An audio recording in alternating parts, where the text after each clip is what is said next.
In the first video about this Hanyang 88 rifle, I mentioned that the rifle has a very horrible bore.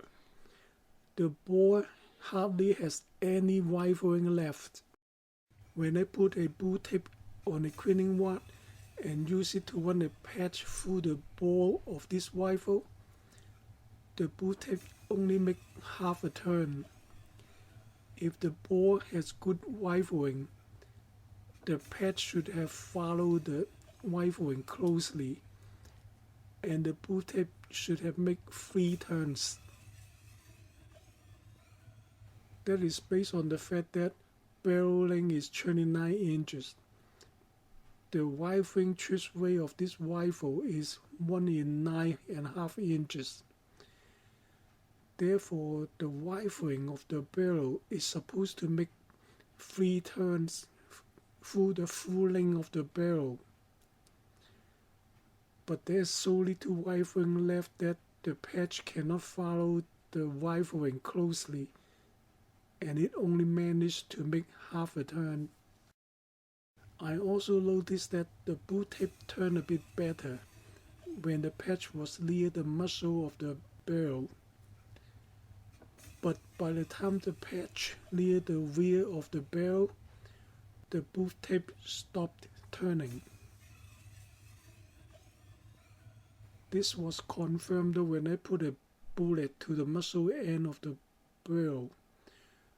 The bullet didn't go all the way inside the barrel. There seemed to be some rifling left near the muzzle end of the barrel.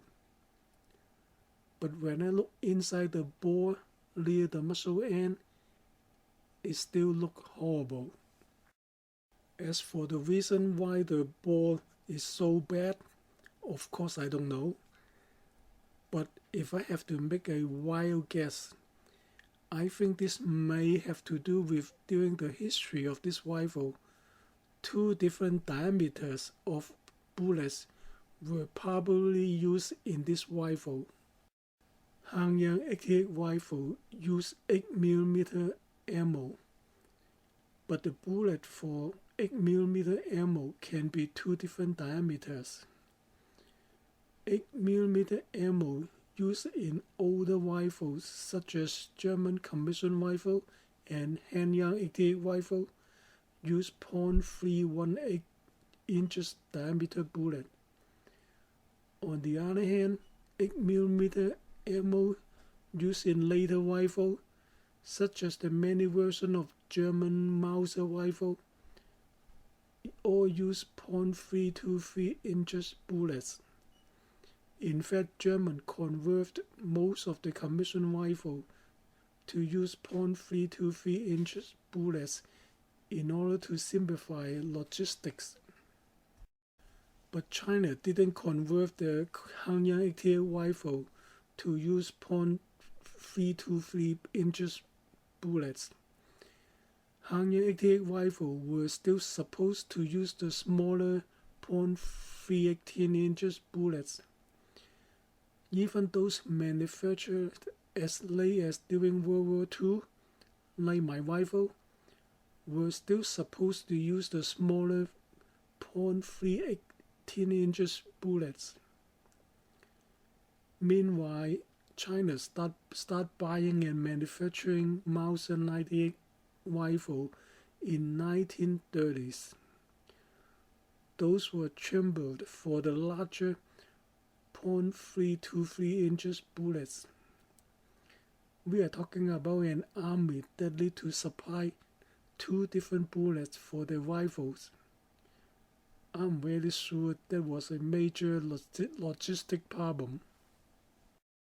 Moreover, Chinese soldiers during World War II almost always had ammo shortage.